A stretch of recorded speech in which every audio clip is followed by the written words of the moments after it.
దివోదాసరాజుని? ఎలకంత రాజుకి ఏనుగంత అహంకారమా? మా మాతకి మహాదేవుణ్ణి దూరం చేస్తాడా?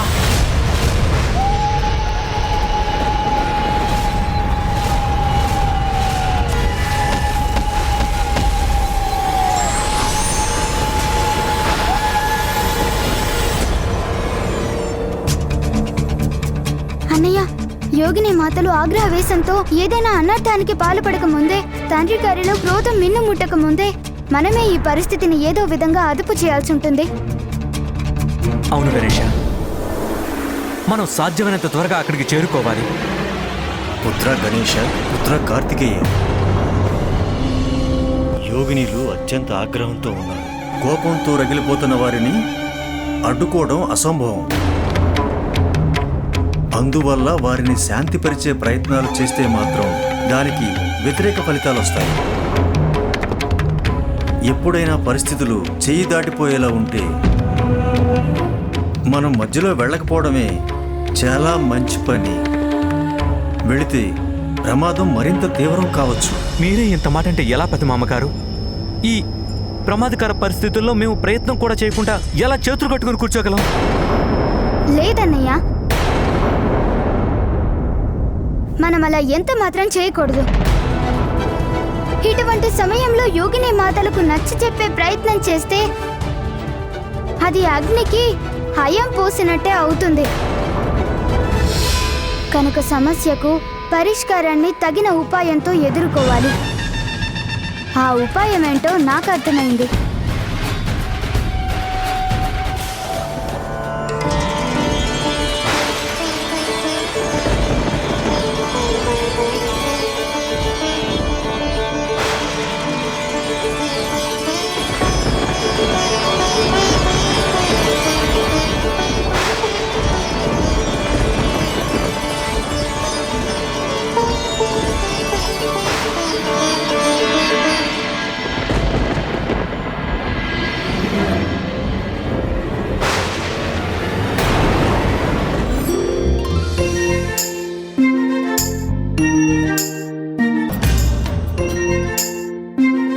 ఇప్పుడు నాకు నీ ఉపాయం అర్థమైంది గణేష.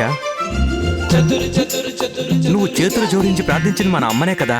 అవునన్నయ్య, నేను మాతను ఈ ప్రమాదం నుండి మమ్మల్ని రక్షించమని ప్రార్థించాను సోదరా. మన యోగిని మాతల నుండి కాశీని కాపాడగలిగిన వారు కేవలం మన అమ్మ మాత్రమే. ప్రణామాలు మాత. కాశీ నగరానికొచ్చి ఈ పవిత్రమైన ప్రదేశంలో శాంతిని భగ్నం చేసే దుస్సాహసానికి ఎలా పాల్పడ్డారు మీరు?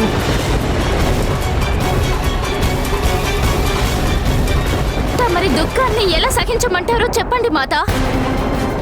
అందుకే దివోదాసు రాజుకి తగిన గుణపాఠం నేర్పడానికి వచ్చాం మేము. ఎవరిచ్చారు మీకు ఈ అధికారం? మీ అందరి మనసుల్లోకి ఈ ఆలోచన ఎలా వచ్చింది? నేను ఆ దీవోదాసుకి గుణపాఠం చెప్పడం నాకు రాదని ఎందుకు అనుకున్నారు? ఎన్నో సంవత్సరాలుగా మౌనం వహించి అపారమైన వేదనని భరించాను. నేను ఏమీ అనలేదు, ఏమీ చెయ్యలేదు. నేనే ఏమీ చెయ్యనప్పుడు మీరంతా ఇక్కడికి వచ్చి ఇక్కడి కార్యకలాపాల్లో తలదూర్చే అధికారం ఎవరిచ్చారు మీకు?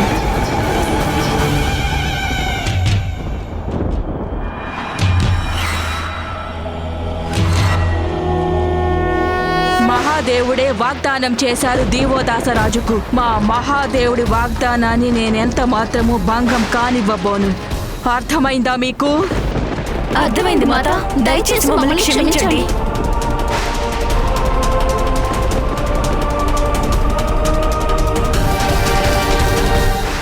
సాక్షాత్తు మహాదేవుడే నిర్మించిన పరమ పావనమైన కాశీ నగరం. చూడండి పవిత్రమైన కాశీ నగరాన్ని. ఇక్కడి పాలకుడైన దీవోదాసరాజు వలనే కాశీలో ధర్మం 4 పాదాలతో తలెత్తుకు తిరుగుతోంది. హింస, క్రోధం, ద్వేషం, అధర్ములు ఎంత మాత్రమూ లేని పవిత్రమైన పుణ్యస్థలం ఇది. అటువంటి ధర్మాత్ముడైన రాజు పైన ఆక్రమణ చెయ్యాలనే దుర్బుద్ధి ఎలా పుట్టింది మీకు?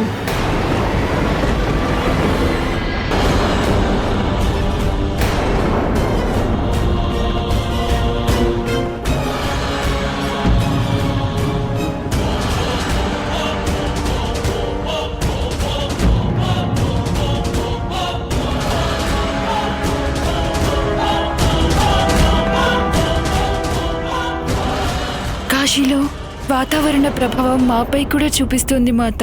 శాంతి మనస్కులమయ్యాం మాత. అందుకు కారణం ఇక్కడి రాజైన దివోదాస్ పాలన సామర్థ్యమే. ఆయన వ్యక్తిత్వం భవ్యంగాను దివ్యంగాను అనిపిస్తోంది మాత.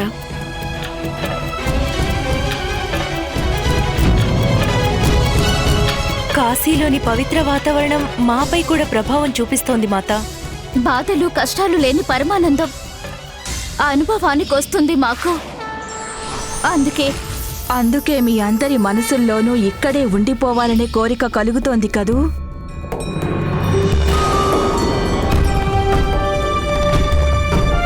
అవును మాత. దివోదాస మహారాజు నిజంగానే మహోన్నతుడు. అందుకే కాశీని భూతల స్వర్గంగా రూపొందించారు. మాత, మేము మా నివాసాలను ఇక్కడే స్థాపించుకోవడానికి అనుమతిస్తారా?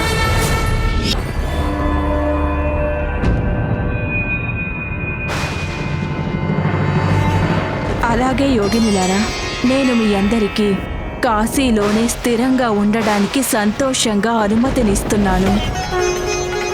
ధన్యోస్మి మాత.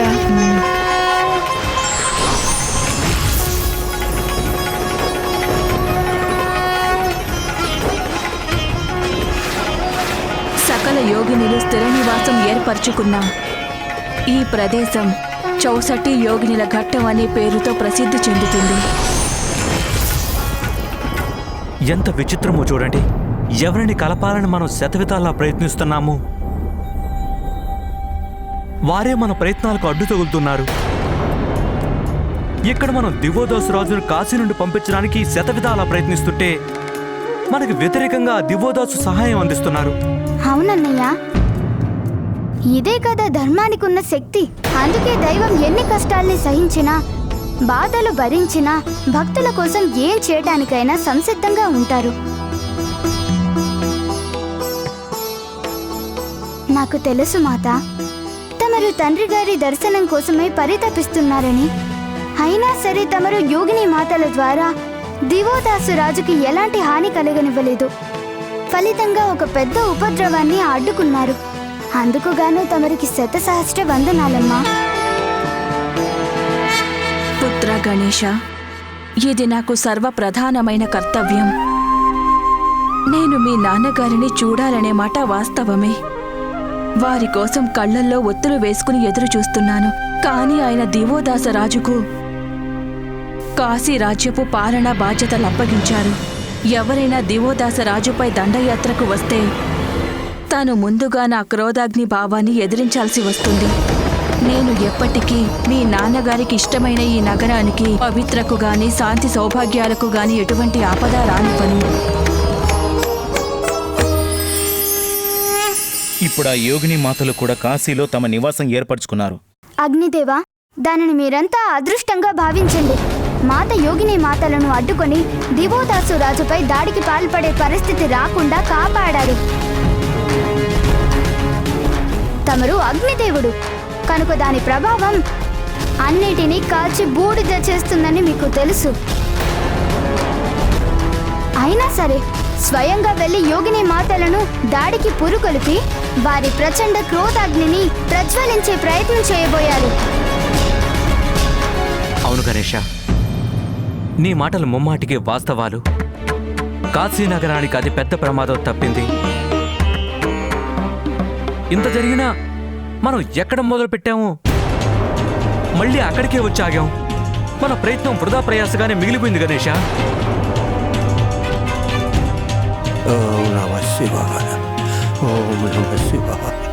ఇప్పుడు మనకంత సమయం కూడా లేదన్నయ్య. జగస్వి మహర్షి పరిస్థితి క్షణక్షణము దిగజారిపోతుంది.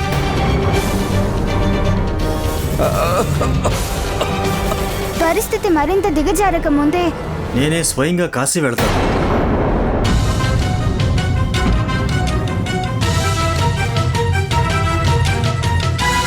సరే, మీరక్కడికి వెళతారు. అక్కడికి వెళ్ళాక ఏం చేస్తారు? ముందు దేవేంద్రుడు అక్కడికి వెళ్ళారు. ఏకంగా మహాదేవుడికే క్రోధాన్ని ఉత్పన్నమయ్యేలా చేశారు. యోగినులు వెళ్ళారు. వెళ్ళగానే ఆదిశక్తికే ఆగ్రహం కలిగేలా చేశారు. ఇంకా ఆ సూర్యదేవుడైతే అక్కడే స్థిరపడిపోయారు. ఇప్పుడు తమరు వెళ్ళడానికి సిద్ధపడుతున్నారు. మీ దగ్గర ఏమైనా ఉపాయం ఉందా? అక్కడేం చేస్తారు మీరు? విష్ణుమూర్తి మాటలు ఆలోచించదగినవి బ్రహ్మదేవా. మేమందరం ఎన్నో ప్రయత్నాలు చేశాం దివోదాసు రాజ్యంలో తప్పులు వెతకడానికి, కానీ సఫలం కాలేకపోయాం.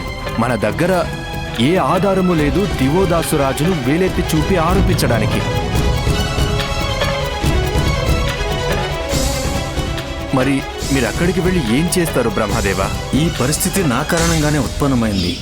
నేను దివోదాస్కి ఇచ్చిన వరం వల్లనే మహాదేవుడు కాశీని వదిలి రావాల్సి వచ్చింది. ఇప్పుడు దానికి పరిష్కారాన్ని అన్వేషించడం కూడా నా తక్షణ బాధ్యత అవుతుంది. దివోదాసు ధర్మ పరిపాలనకు అత్యంత కఠిన పరీక్ష పెడతాను నేను. అందరూ దివోదాసు రాజప్రజలలో తప్పులు పట్టుకునే ప్రయత్నం చేశారు, అందుకే అందరూ విఫలమయ్యారు. కానీ ఈసారి పరీక్షకు గురయ్యేది రాజప్రజలు కాదు, సాక్షాత్తు రాజునే పరీక్షిస్తాము. స్వయంగా నేనే పరీక్ష పెడతాను రాజా దివోదాసుకు. నాకు బాగా నమ్మకం ఉంది, ఈ పరీక్షలో ఆయన సఫలమయ్యే ప్రసక్తే ఉండదు.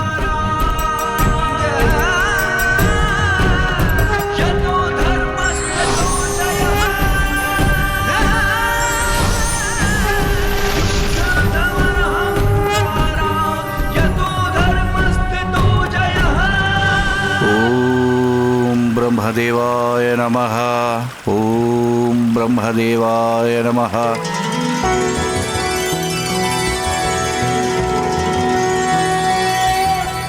శాంతాకారం భుజగశయనం పద్మనాభం సురేశం విశ్వాకారం గగనసదృశం మేఘవర్ణం శుభాంగం లక్ష్మీకాంతం కమలనయనం యోగిరధ్యానగమ్యం వందే విష్ణుం భవభయహరం సర్వలోకైకనాథం.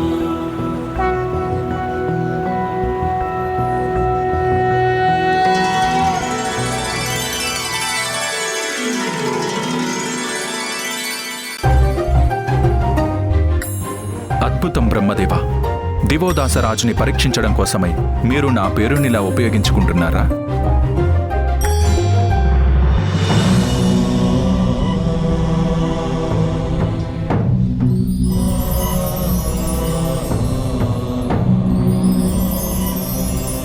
ఎంత దివ్యకాంతులతో ఈ సద్బ్రాహ్మణుడు వెలిగిపోతున్నాడు. అద్భుతంగా ఉంది. సహజసుందరమైన ఆకర్షణ ఉట్టిపడుతోంది ఇతనిలో. నాకు బాగా పరిచయిస్తుడిలా ఉన్నారు. ప్రణామాలు బ్రాహ్మణోత్తమ.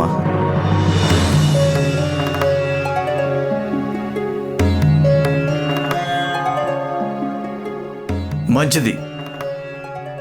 తమరు ఈ కాశీకి కొత్త వారిలా ఉన్నారు. అవును, నా పేరు ప్రజ్ఞాన పండితుడు. ఎంతో దూరం నుండి ప్రత్యేకమైన కారణంతో కాశీకి వచ్చాను. నిస్సందేహంగా చెప్పండి ప్రజ్ఞాన పండిత, ఏ కారణంతో మీరు ఇక్కడికి వచ్చారు? మాకు చేతనైనంత సహాయం చేయగలం. ఇక్కడ నాకు సహాయం చేయగలిగిన వాడు ఒకే ఒక్క వ్యక్తి. ఆయనే కాశీ నరేంద్రుడు, మహారాజా దివోదాసు. ఎందుకంటే నేను ఇక్కడ ఒక యజ్ఞం చేయాలని సంకల్పించాను. ఆ మహాయజ్ఞానికి గాను కాశీ నరేంద్రుడు దివోదాసు నాకు సహాయం చేయాల్సి ఉంటుంది. నేను వారి ధర్మ నిరతి గురించి వేణోళ్లా విన్నాను, కానీ నిస్సందేహంగా చెప్పండి ప్రజ్ఞాన పండిత.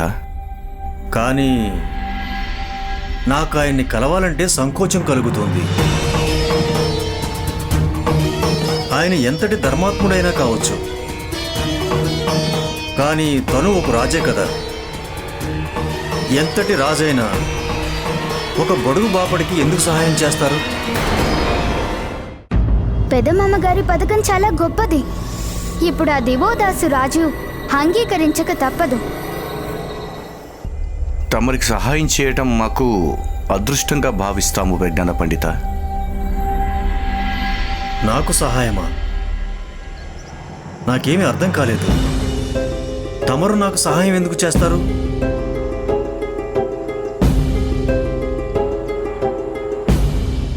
ఎందుకంటే మేము కాశీరాజు దివోదాసు కనుక. తమరు మా రాజ్యంలో యజ్ఞం చేయటం మాకెంతో ఆనందదాయకం. యజ్ఞానికి అవసరమైనవన్నీ మా భాండాగారం నుండి ఇవ్వటం మాకెంతో సంతోషాన్నిస్తుంది. అది మాకు సుకృతాన్ని కూడా ఇస్తుంది. ధనధాన్యాలు కానీ మరే విధమైన సహాయం కానీ అవసరం లేదు నాకు. నా యజ్ఞాన్ని పూర్తి చేయడానికి తమరు అందులో పాలు పంచుకోవాల్సి ఉంటుంది. అంతకంటే ఏమీ అవసరం లేదు. నన్ను ఆదేశించండి ప్రజ్ఞాన పండిత, మీ సేవకే నేను సిద్ధంగా ఉన్నాను. అయితే ఒక విషయం గుర్తుంచుకోండి మహారాజా, యజ్ఞంలో ఏ ఒక్క చిన్న పొరపాటు జరిగినా సహించే ప్రసక్తే ఉండదు. మీరు ఒకసారి అంగీకరించిన తర్వాత నా ఆజ్ఞలన్నింటినీ తూచ తప్పకుండా పాటించాల్సి ఉంటుంది. నేను ఏది కోరినా తక్షణమే తీసుకురావాల్సి ఉంటుంది. మీరు నిశ్చింతంగా ఉండండి ప్రజ్ఞాన పండిత, మేము వాగ్దానం చేస్తున్నాం. మేము మీ ఆదేశాలను ఎంత మాత్రమూ ఉల్లంఘించడం జరగదు.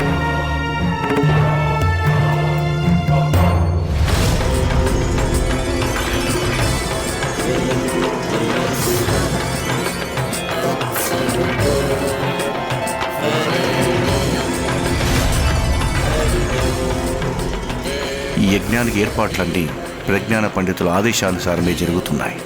చందనం, ఫలాలు, పూలు అన్నీ సమకూర్చాం.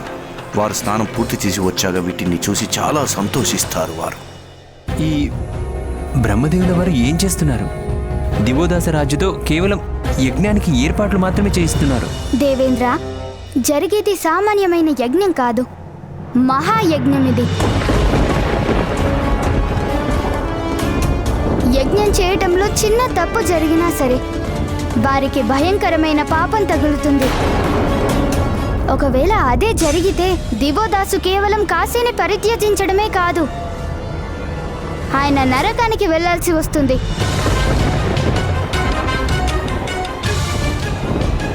పెదమామగారు అత్యంత కఠినమైన పరీక్ష పెడుతున్నారు దివోదాసరాజుకి. దివోదాస మహారాజా, ప్రజ్ఞాన పండిత, తమరి నిర్దేశానుసారం యజ్ఞ వేదికను సిద్ధం చేయించాం. ఆశీనులు కండి. బహుశా మీరు మర్చిపోయినట్టున్నారు. నేను తమరికి స్పష్టంగా ఆదేశించాను కదా, ఈ మహాయజ్ఞంలో స్వయంగా తమరే నాకు సహాయం చేయాలన్నాను. మరి ఈ ఏర్పాట్లకై సేవకులను నియమించడంలో అర్థమేమిటి?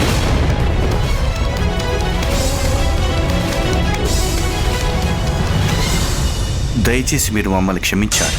తమరు ఆదేశించిన కార్యాలను స్వయంగా నేనే చేస్తాను. అయితే ఈ యజ్ఞం చేసే ప్రదేశం అంతటిని ఆవు పేడతో అలికి శుభ్రం చేయండి.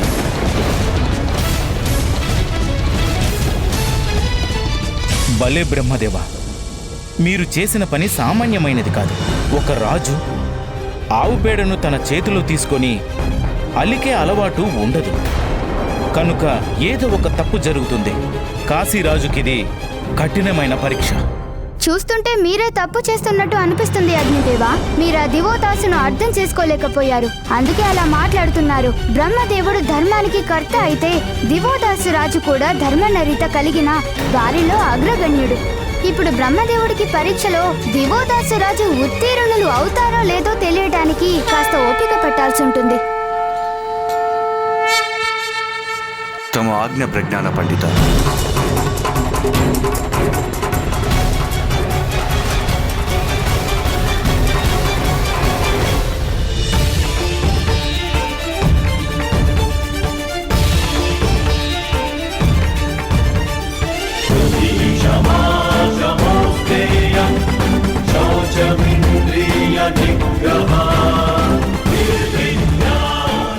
రాజే ఉండి కూడా ఎంత వినయ విధేయత! ఒక ఉత్తముడైన రాజు సకల సముద్రుడై ఉండి విధేయత చూపించడం సామాన్యంగా జరగదు. అందువల్ల అతని రాజ్యంలో ఇటువంటి ఆపదలు రాకపోవడం వల్ల అతని రాజ్యం స్థిరస్థాయిగా కొనసాగుతుంది. దివోదాసు రాజు ఈ పరీక్షలో విజయం సాధించి నిరూపించిన సత్యం ఏమిటో తెలుసా? తన స్వభావంలో ఏమాత్రం అహంకారం లేదని.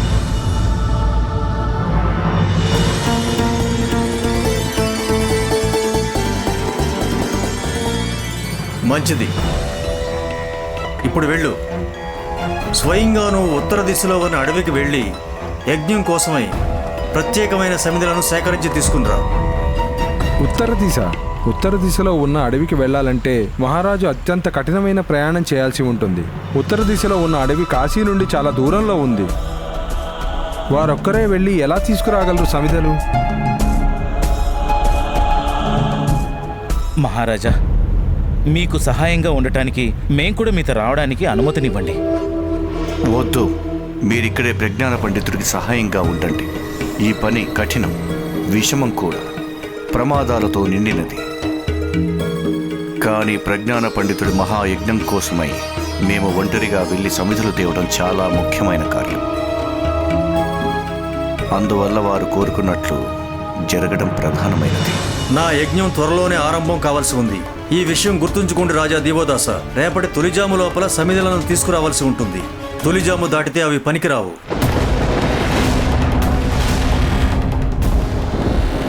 పెదమామగారు దివోదాసు రాజుకి కఠినమైన పరీక్షలు పెడుతున్నారు.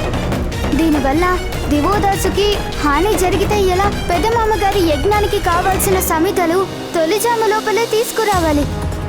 కానీ ఇంత తక్కువ సమయంలో అంత దూరం నుండి సమిధలు తీసుకురావటం ఎలా సాధ్యమవుతుంది?